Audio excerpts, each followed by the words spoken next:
All right, friends. So we are going to record today's webinar because everyone is busy. And in this, I just annotated on my acceptance of the recording. So despite the fact that we've been Zooming for a while, sometimes these skills need refreshers.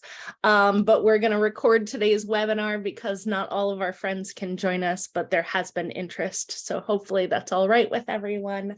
As we wait to get started, and we will in a moment, we're just doing some group coloring. So if you see a bar on the top of your screen that says Bryn Lottig is sharing her screen, there's a little pencil that says annotate. If that's not there, click on the three dots that say more, and you should get in a separate annotate toolbar. And feel free to put as many marks on this welcome slide as you can. Again, judgment free.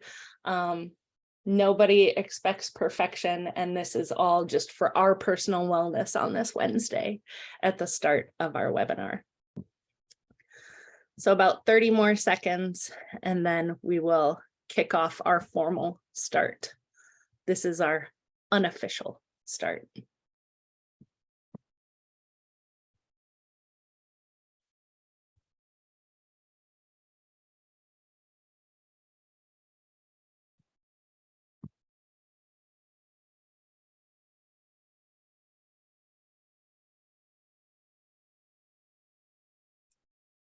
So start to get all your last colors in, the last stamps you want to make. And I'm gonna take a screenshot in 5, 4, 3, 2, 1. Very nice.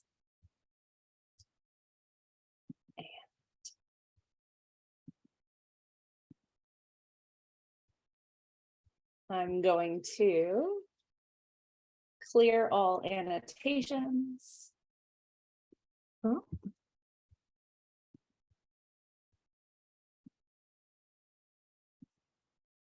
And we are gonna move on to our next slide. So if you logged into this webinar, I am assuming that you are here for Beyond the BFF, helping your students create an awesome community. If this workshop is not serving you at any time, or something happens, you have my permission to just leave, and that is okay. I'm so glad that you are all here. My name is Bryn Lottig, and I am one of the co-founders of the Kikori app. My passion is creating meaningful outdoor experiences for youth and grown-ups alike that help individuals connect with themselves, with others, and with nature. And my co-founder is here with me today. Hi, y'all. Wonderful to see you. My name is Kendra Bostic, and I worked as a former school social worker in Chicago schools. And I really saw my students thrive when they played collaborative team building activities. And it became my mission to bring these activities to all educators through the Kikori platform. The goal of activities that have active play and intentional reflection, and helping all of our kids find their special roles and who they are, and creating a real sense of community. So excited to be here. So Kendra will be monitoring the chat. If you have any questions at any time, feel free to pop that in, and she will be populating it with some supplemental materials. So feel free to look in there. I want to start today's session with a land acknowledgement. So knowing that I live, work, play, and recreate on the ancestral lands of the Lake Superior Chippewa Indians. I recognize that they stewarded this land long before me, and I want to honor that, knowing that also just an acknowledgement is not enough. And so leaning into that discomfort and into what that means, always exploring my role and the role of the Indigenous peoples who have come before and are still here. So I'm wondering if you would be willing to put in the chat who you are, where you're from, maybe where you work or the type of populations you work with. And then if you happen to know or are willing to give a land acknowledgement for where you are in, either on this map or not. We may have some international folks with us here today. But go ahead and throw in the chat a little bit of an introduction.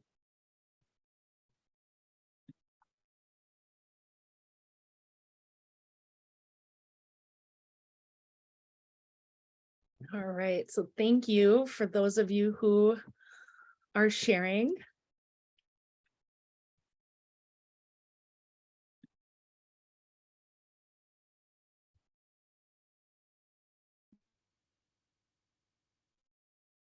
All right, so some folks from California.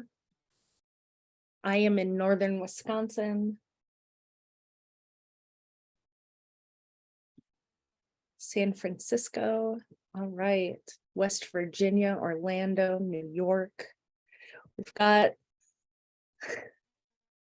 I love that. I have a friend who has a consulting business called On Belay. We're big fans of nonprofit work. Folks from all over. Day camps, school counselors. Beautiful. I encourage you to continue to use this chat. Either private message one another, but this isn't just about me and Kendra or the platform. It is about creating space for community. And so if ever throughout this webinar, you make a connection with somebody, please maintain that connection, because as educators, it's so important that we create community and lean on those alliances, because too often we feel like we're doing it alone. And so use the chat for that means. And I'm just so glad that you're all here today. Thank you for sharing. Our agenda today is first to play. And I know that as teachers, it's really hard because we want to take notes, but I'm going to encourage you to just be in this moment and play during this webinar. And I promise we will reflect on everything that it means. We will connect it to the science, and then we will grow your teaching practice. But this is my invitation to you to choose your level of challenge.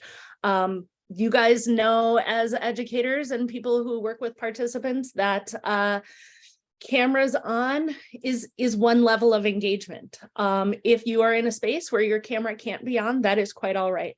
But I want you to choose your level of challenge, and the more engaged you are in this webinar, the more you'll get out of it. We will be doing some partner activities, and so we'll be putting you in breakout rooms, and it's best to know who is willing to participate and is going to participate with a cameras on type signature, so that we're not putting a partner with no camera on in a room all by themselves. But please choose your level of challenge, take care of yourself, whatever it is that you need to do. If you have to step away or bio break, what have you, take care of yourself. And if you haven't downloaded the Kikori app already and you would like to download it to follow along with the instructions, every activity that we do is going to have specific step-by-step instructions for prep, play, and then reflection questions that connect and grow. So you can use these QR codes to quick download it. I will put this slide back up later. This is your window of opportunity to grab that QR code. And your window is starting to close. And then we will be moving on. All right, thanks. This is my front loading for today's webinar, is that research shows that student to student rapport significantly impacts the learning process by building trust and ensuring a positive learning environment. So the multiple relationships between our students contribute to our classroom by creating a unique set of social norms, expectations, and communities. You guys all know this, that no two classes are the same. Each group of our students has their own personality, and it's unique to the ingredients that we put in that recipe. And so those student to student relationships are so important and impacts their learning. So peer-to-peer learning is a great way to have students teach the group. And we'll do another activity later on that I'll call out explicitly. But anytime that you can find an opportunity to leverage or enhance peer-to-peer learning, it really helps build alliances and help them show how they can support one another. Practicing gratitude is foundational in building trust in our community, in our classrooms. Daily practices of gratitude, either for each student or on a rotating basis, helps build trust in the group. Just a quick example is you could have their names in a hat or on popsicle sticks, and first 5 minutes of the day you draw one name and everybody has to write a kind note to that person. It's also a nice exercise for that individual to write a kind note to themselves.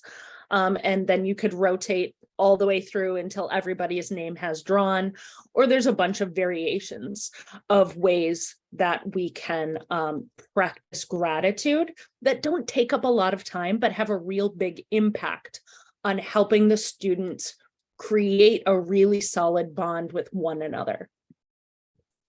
Also, it's not said enough, is that allowing for downtime is really when sometimes the most authentic relationships and experiences happen between our students. So we feel all the time that we have to structure every moment of the day, and there's never enough time to teach all the stuff we've got to teach. But if you can create downtime and create opportunities for just sort of serendipitous moments of shared positive experiences that are unstructured, it creates really authentic relationships between our students. Student to student rapport is just as important as student to instructor rapport. Peer mentorship has an incredible influence on academic results. Practicing gratitude is essential for authentic relationships. And then the values built within your student team is what's going to set those daily norms and empathy throughout the entire year. And it's not too late to do these things.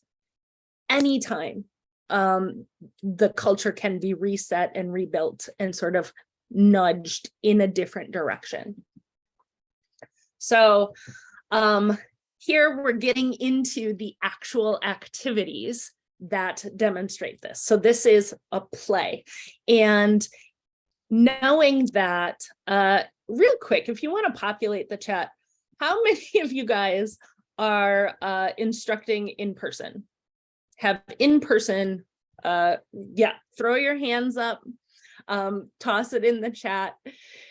Also interested, is there anybody who's working exclusively online? Exclusively virtual at this point? Okay, so when developing this webinar, it was really interesting because I was like, oh my gosh, oh good, there are some that do both, and I love it with grown-ups. Yes. So there is a mix of stuff that can be done virtually in here, but there's also some stuff that's very valuable to be done in person, which is kind of hard to demonstrate virtually. So this first game when I was putting together this playlist or this sequence of activities, I was thinking about how to set the stage. And you may be in this situation, you might not, but what I was envisioning was it is February and maybe the students have been together all year and they're already cliquey. And so that is different than how I would maybe set up a program of students who don't know each other, who come in, like a bunch of different middle schools coming to the same high school, or some sort of elective program. However, this activity, it's called Evolution. It's also known as Morph, and it's a great large group energizer activity. But the way that I debrief it is a little bit different than maybe you've seen before. So this is what it, oh, and that's actually, I apologize, I did not update my slides. If you're on the app. So the name of the slide is Evolution. The image on my slide deck is outdated. You can't see me, I was holding my hand over it. The image is for a different game that we're gonna play in a moment. The airdrop wasn't working on my computer to get the screenshots, but practicing imperfection and vulnerability is good modeling because nobody is perfect and everybody makes mistakes. And thank you for loving me anyway. So Evolution is a great game. I'm not going to be able to play it with you guys in real life because I'm alone in my basement. But Evolution is a rock, paper, scissors based game. It's a large group energizer, and you have to establish initially that it's a rock, paper, scissors game. So rock, paper, scissors, go.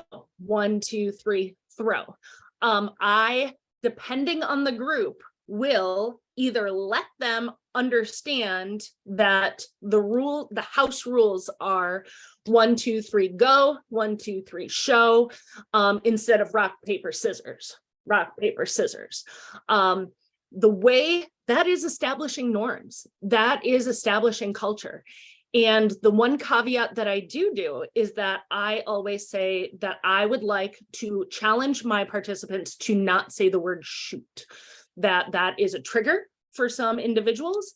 And it is better to say 1, 2, 3, go, 1, 2, 3, show, 1, 2, 3, throw. And those are all much more inclusive words that just take a little bit of a twist. So depending on the level of team building and time that I have, I will either let them try to play rock, paper, scissors and see if they throw on a different count. And then I would debrief that afterwards. But basic understanding is this is a rock, paper, scissors game. And what you do is everybody starts as an egg. And so everybody then has to practice what it looks like. I'm standing on my chair to be an egg. And so you crouch and you waddle around as an egg and you find somebody to play rock, paper, scissors with. And you play one round. It's not best out of 3. One round, 1, 2, 3, go. Rock, paper, scissors, go. And then whoever wins moves on to the next shape. If you lose, then you stay that shape. And so this is where the evolution or morphing comes in. And the levels are egg, and then chicken. And then I do dinosaur. And the last one can be, I've heard lots of things. Sometimes I will do Beyonce. Sometimes it's superhero or supreme being. And in the app, there's a bunch of different scenarios. But what happens in this game when you see it play out, especially in a large group, is they have to waddle around as an egg and find the egg.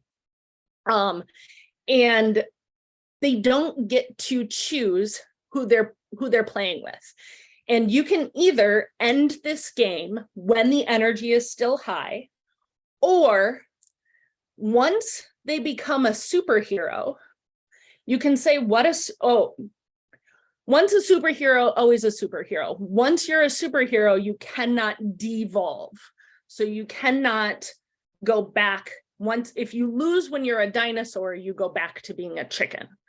And if you lose when you're a chicken, you go back to being an egg. But once you achieve superhero status, you cannot devolve or unmorph.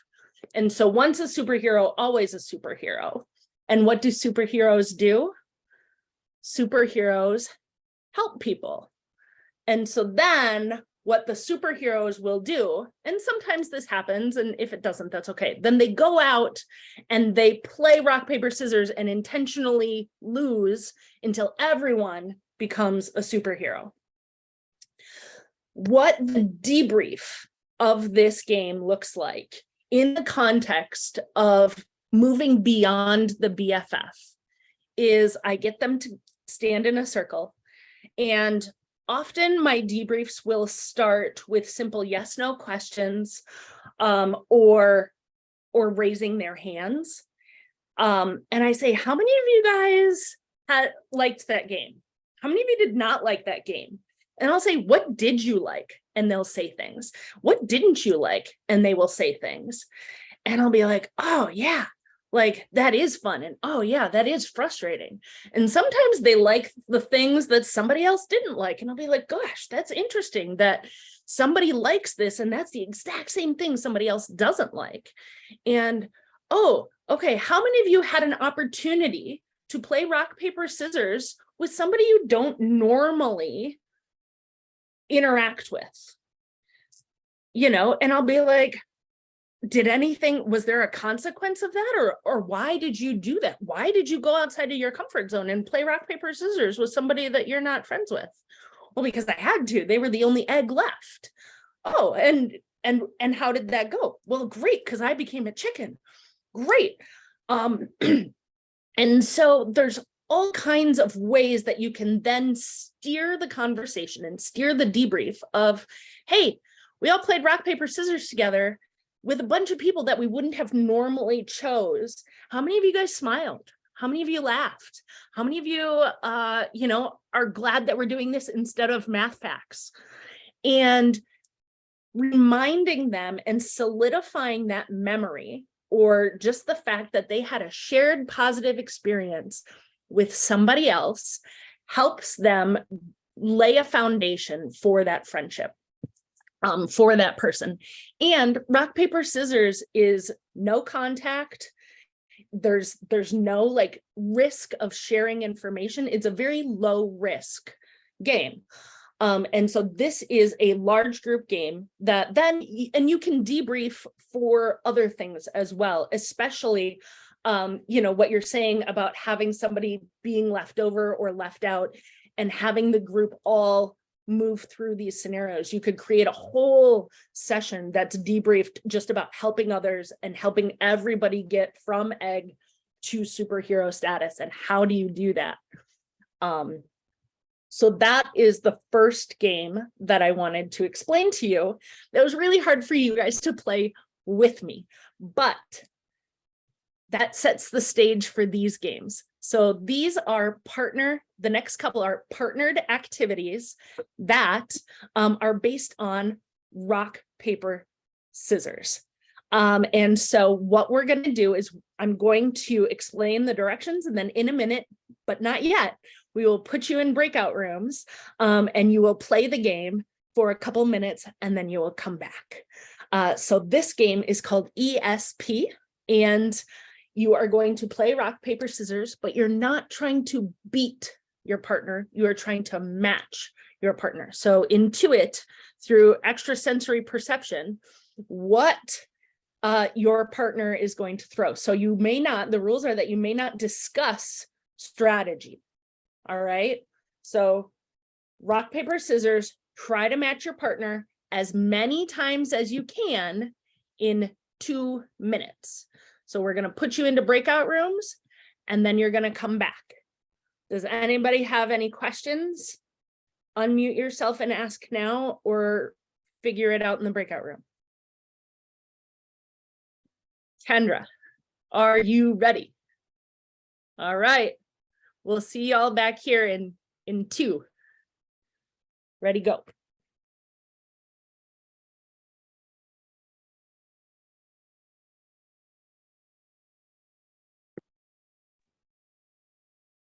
Hi, Hi, y'all. friend. Hi. Victoria, Mr.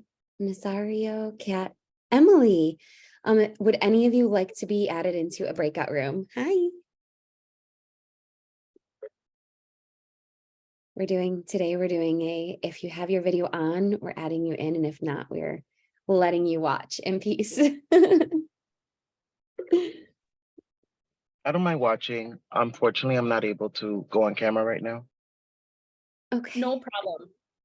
Do you want to watch Brandon and I play? That'd be awesome. Thank you. Okay. All right. Emily, do you want to play with us? Let's see if we can do it with 3 people. All right. So And 3%. sure. All right. We're trying to. I don't trying know to- if I was listening to the directions, to be honest, but I'll play with you guys. That's All okay. right, we're playing rock, paper, scissors, Okay. and we're trying to match. Oh, We have 2 minutes. Yep. Well, we don't have 2 minutes anymore. We have like 30 seconds. So Okay. in front of your camera. Are you ready? 1, Run. 2, 3, go. Oh. Okay, ready? 1. 1, 2, 3, go. Oh. all different. Okay. 1, 2, 3, go. Oh. No. All right, last time. 1, 2, 3, go. Oh my God, so close. I'm just gonna throw. All right. Let's bring everybody back. Okay. All right. They've got 60. While we're waiting for them to come back because they have time. Should we see if we can do it again? Emily, do you We'll know try. what you're supposed to do? All right. Match sorta. us. Okay. 1, 2, 2, 3, go. Yes. Jeez. All right. For Success. those who Finally. are popping back in, can we force them to close sooner, or that we have to give them the full 60 seconds every time? I don't know how to force anyone to do anything. It's not a part of my nature, and it's not allowed with breakout rooms apparently as well. But we have learned that there's always 60 seconds. Yes. So People are trying to get as many matches as they can. I know. Oh, and now they're not allowed to get any more matches. No extra time. All right, friends. Feel free to unmute yourself or pop it in the chat. How many matches? Who's the winner? Who got the most matches? Our group of 3 got 1, and we played many times. All right, some 10s. 17. Oh, yes. That's 3 for 3. fantastic. It's still 100%. Yeah. Beautiful. I'm so glad. There's so much that I could say just about rock, paper, scissors games. But again, what we're trying to do is we're trying to establish a shared positive experience between our participants. Through the last game, we established that it's safe to play rock, paper, scissors with people who maybe aren't our best friends. So the scenario here is somehow get them to pair up with somebody else, play this game. It doesn't take long. And then maybe there's a discussion prompt. Maybe they can talk about a reading assignment, or they can connect on, something that they're looking forward to that day or that week, or however you want to tie it into your use in the classroom or outside of the classroom. If you are not a classroom teacher and are a social worker, school counselor, maybe it's with your lunch bunch, or maybe it's this or that. But getting students to do something that is rhythmic, repetitive, and predictable helps reduce stress, and it creates this shared positive experience. Is there anybody who played rock, paper, scissors just now, or ESP, that did not smile? Is there any of you that were really serious the whole time? That's fantastic, because that's so important for our kids and it helps them regulate too. So our next game is similar. It's called cooperative finger count. So in groups of 2, you're trying to get your fingers in the rock, paper, scissors style. You have 5, 4, 3, 2, or 1 or 0 fingers to throw, but you're trying to get your fingers with your partner to add up to 7. If you happen to play in a group of 3, the magic number is 11. So 1, 2, 3, and then you have more choices this time. So it's a level up as far as cognitive thinking and problem solving. There's more than 3 choices with fingers to throw, but you're trying to get your fingers to add up to 7, or if you are a group of 3, 11.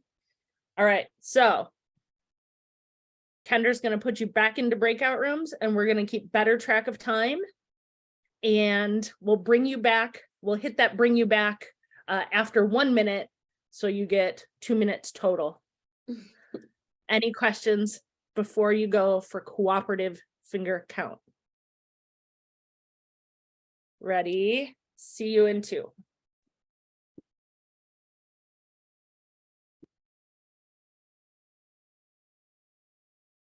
And this is me and my timer.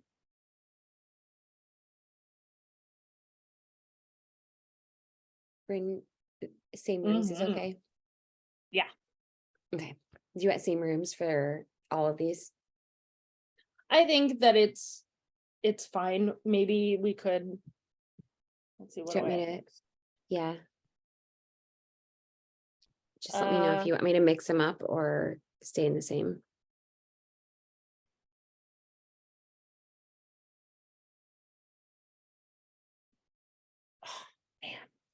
Man, I'm so sad I forgot to update my slides.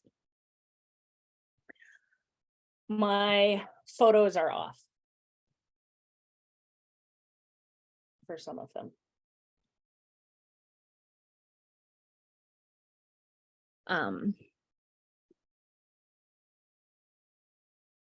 They can be in the same groups. In the same? Maybe no, you can switch it up for the next one. Okay.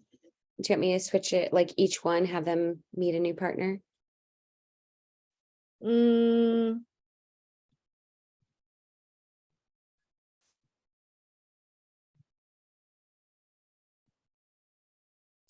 Sure. Okay. Yeah, there's 3 more partner activities that they will. Okay, can you close the breakout rooms? Mm-hmm. Yeah, some of them are not, I'll have to talk through again. Okay.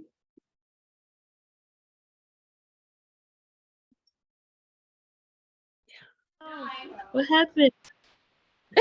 Oh no. 3, 2, 4. Oh.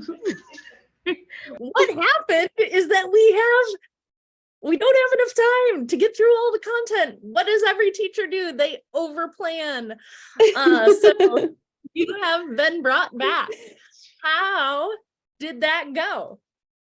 Well, Bryn, I just want to share my 8-year-old is sitting next to me and he wanted to get in on the game and he was cheering us on, very excited about it. So Next time you just play to 11. you know what? I didn't even think about that. Yes. Next time we will add him in. There you go. Yeah, I have a 9 and 11, and I made sure that they were out of the house because otherwise they do the same thing and they're all in my space. And I love that he wants to play. All right, friends. So that is an example of another rock, paper, scissors partner game. We've already established that rock, paper, scissors is safe to play with somebody who's not our best friend, but this is another way to make it interesting and to keep our kids engaged. There is a competitive version of this. The competitive version is to throw out a number and whoever adds them up the fastest wins. I prefer collaborative games, but there certainly is a place for competitive games.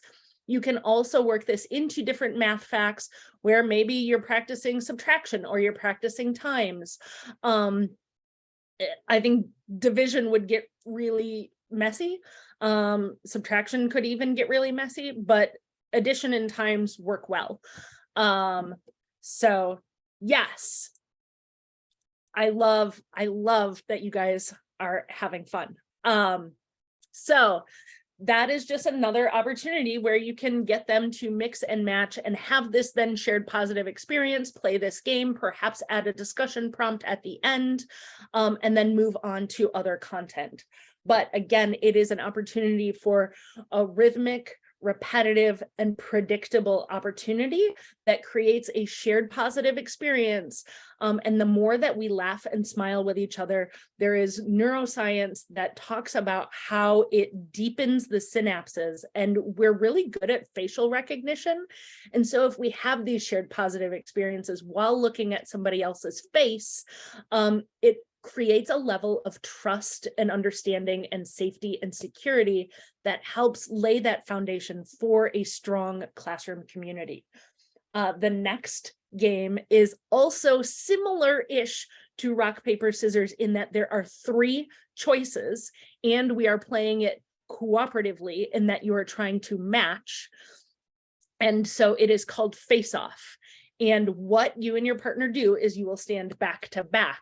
And the choices, as the activity is written, is surprised.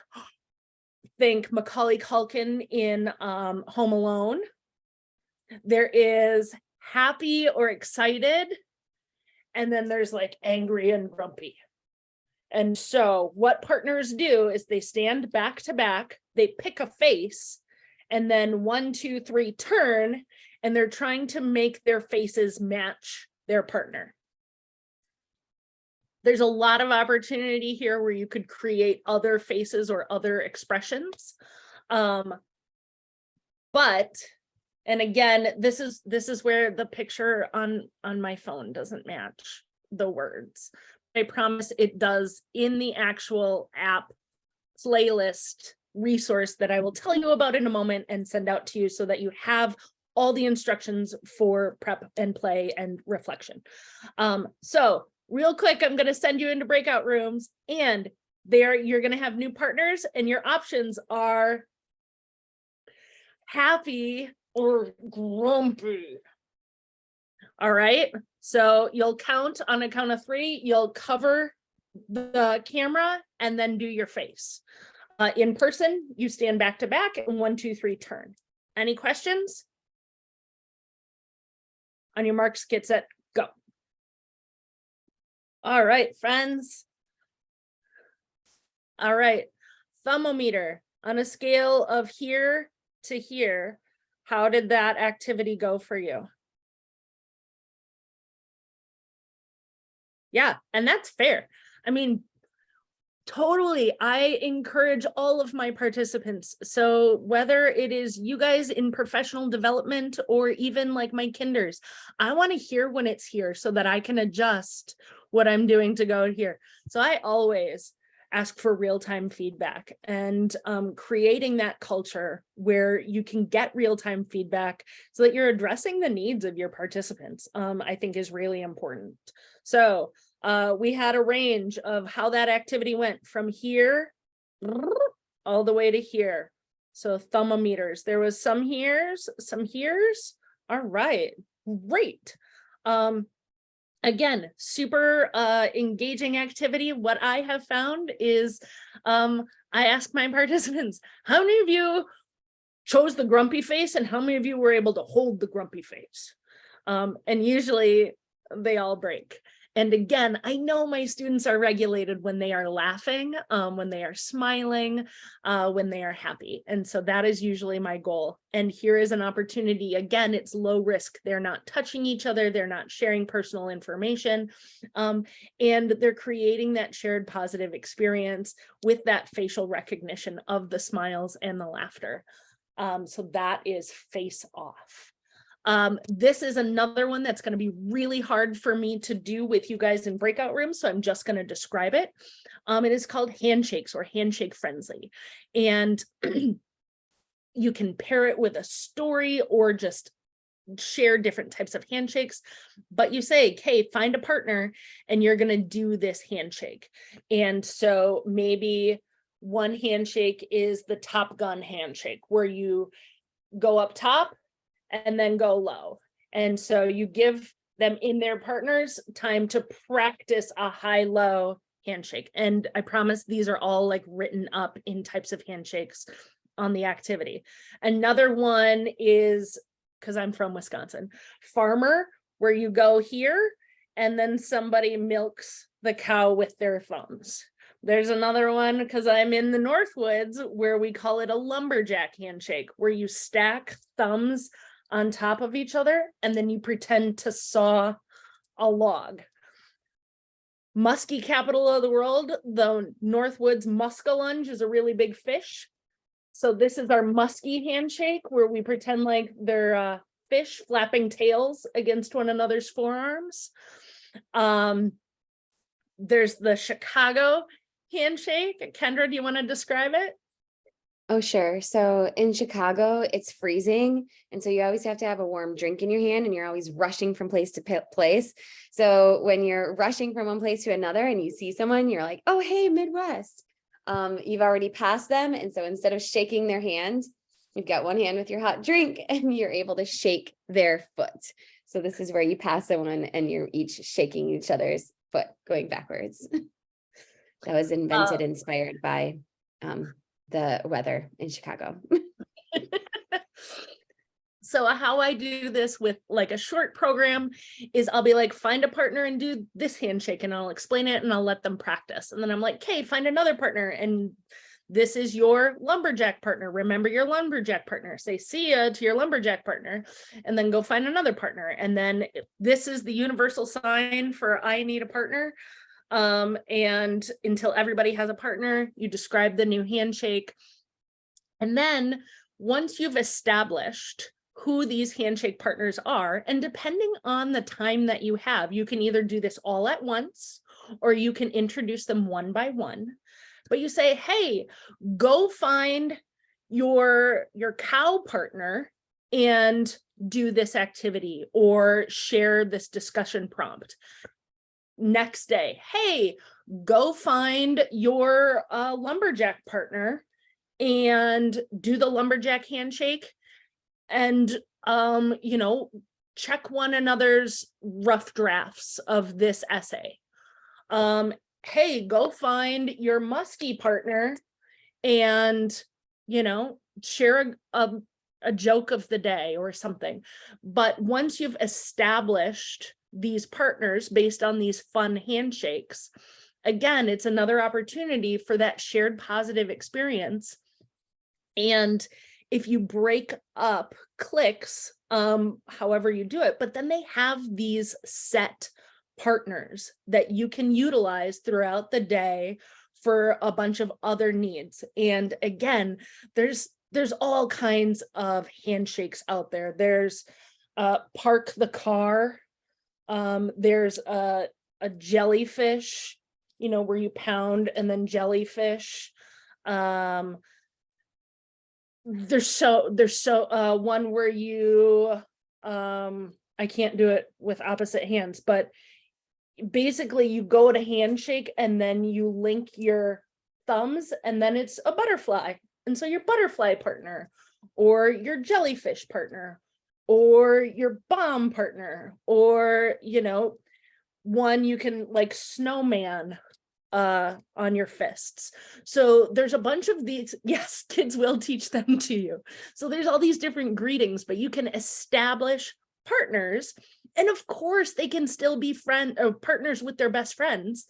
But then you will know, okay, maybe their snowman partner is their best friend. And so if they are feeling like they need that regulatory of a safe person, then you can assign those friends. Or if you're willing to deal with the ramifications of them being partners with somebody who might get them a little bit squirrely, or if you want to push their comfort zones and say, hey, I know that their Chicago handshake partners are the ones that they're probably like the most uncomfortable with.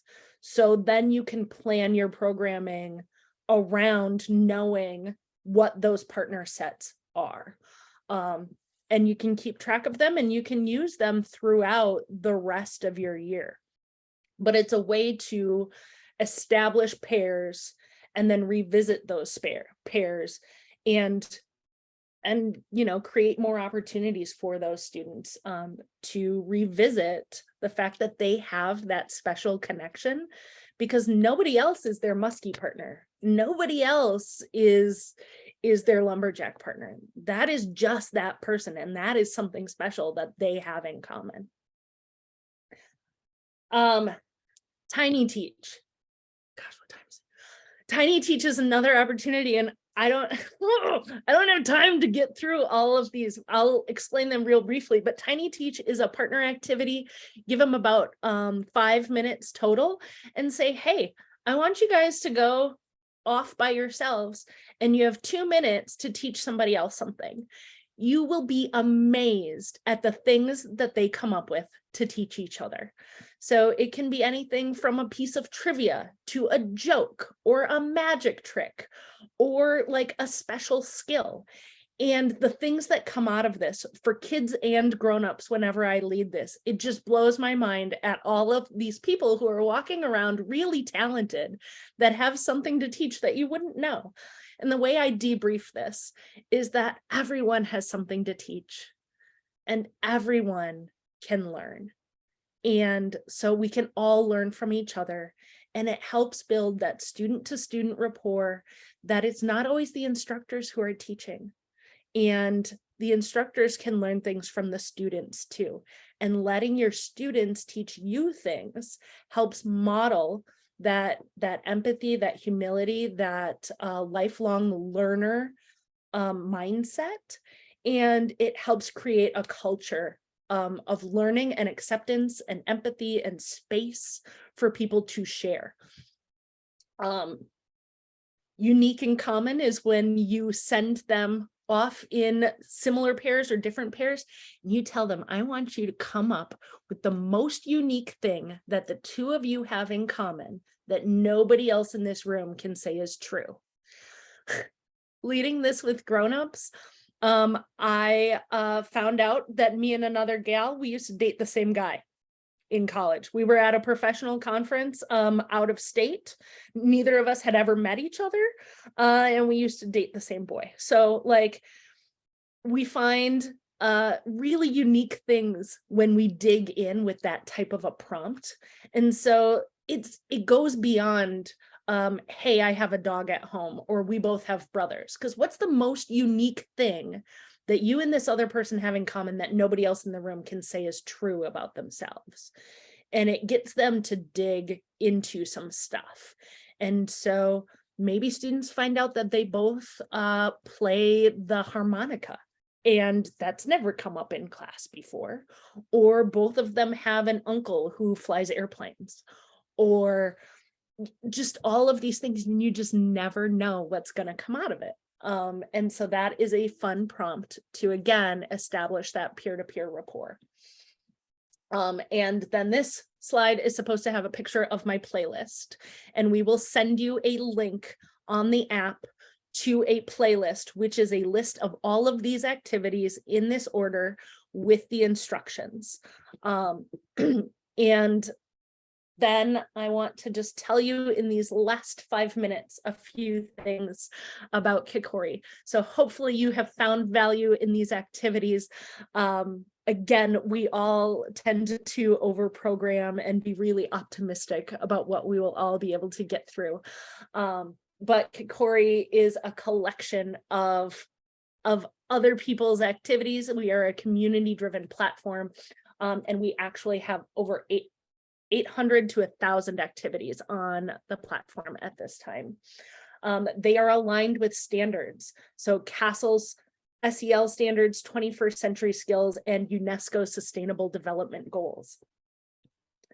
All of our activities, regardless of who contributed them, follow the same format. They all follow the experiential learning cycle, which includes play, reflect, connect, grow. So regardless of who contributes it, they're all going to have reflection questions that focus on what happened, why did that happen, and what are you going to do about it?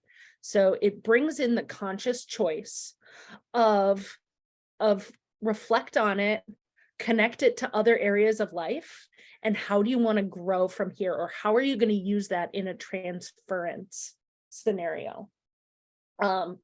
Here is a sample reflection that is just about optimism. So focusing on optimism and helping with that mind shift.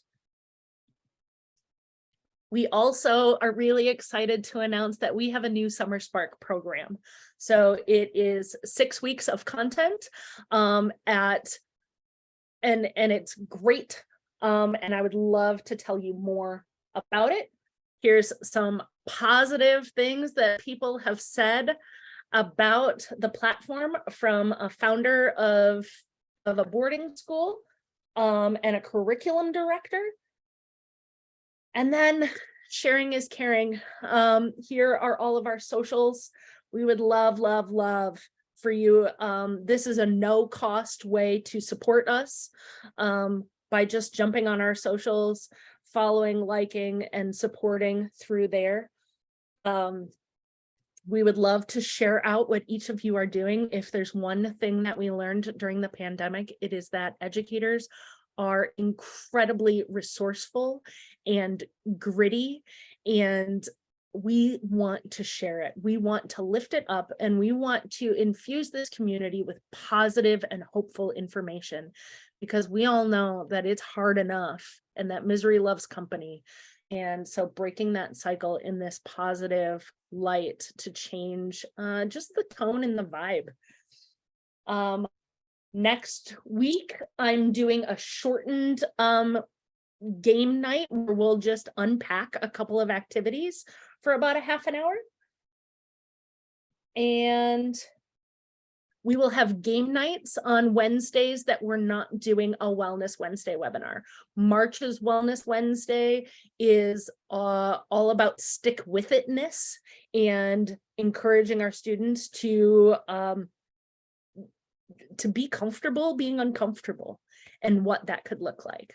So all of this information, I promise, will come to you in a digestible format or an email, and we'll have links. But with our 1 minute that we have left, being respectful of your time, what questions do you have?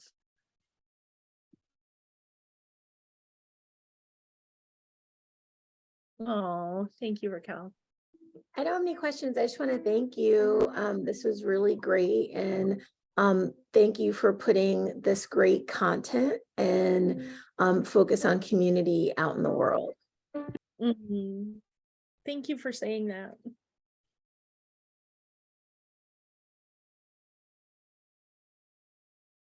Thank you, Joanne. Oh, I'm so glad that you guys enjoyed it. I'm here for accolades all day. I mean, I love when people talk pretty to me.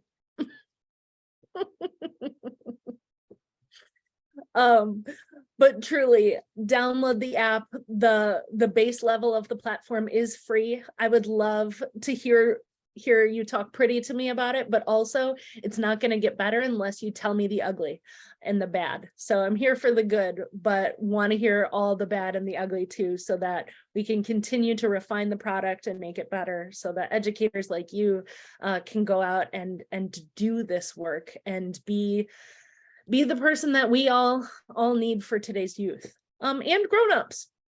Yeah. So And I wanted to mention as well, if anyone is bringing this to your school, to other teachers, is interested in a tour of the platform for your grade level teams, etc., reach out to us. We're happy to give tours of the platform, provide information, and our question is just how can we help kids play more? Yeah. Awesome. Yes, Mason, we do have playlists. And Jody, I Yeah. love that you're thinking about it. Yeah, the pre-made playlist, there's all kinds of, the playlists tend to either be a specific sequence of activities for a specific goal or outcome, or a collection of similar activities. So we have a collection of activities that are like PBIS in the hallways, PBIS in the lunchroom, PBIS at recess. But then I have some that are specific group development sequences for a goal or an outcome. Like this playlist is partner activities to help reduce barriers. But we yeah, have, like, I would love school bonding. Got like 6 school bonding playlists for like the first 6 weeks of school. Yeah, they're all available on the playlist side of the platform. Is there something in particular you're looking for? We do a Okay, lot of like Judy. convening activities at the beginning of programs, and sometimes those are a little awkward. So like a bunch of ideas for convening activities could be good. Like low stress, low, like you were saying, like not a lot of talking necessarily, or like putting yourself out on the line, but passive activities, I guess. Yep. Tell me more about your program. Yeah, it's a youth program for people affected, like young people affected by a loved one's cancer diagnosis. So that's an outdoor adventure program. Yeah. So I hear that, and that's people where the trauma is really close to the surface, and so you're looking for some low risk but good activities where they can establish that safe community.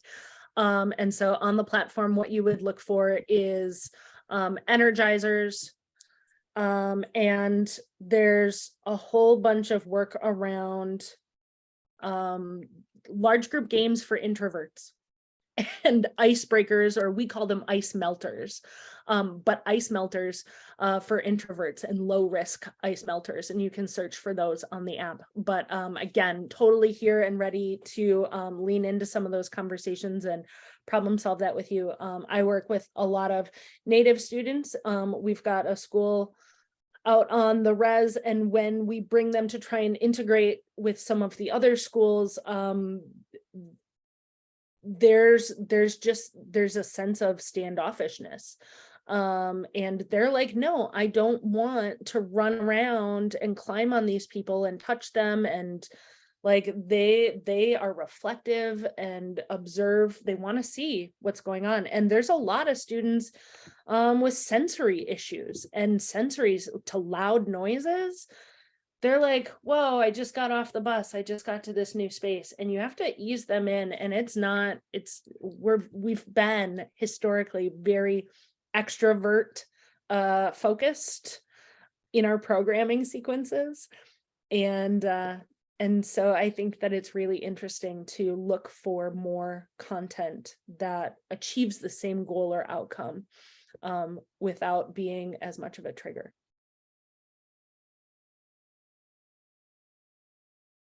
What else, you guys? We should probably stop recording. I can do that. Well, it's good information.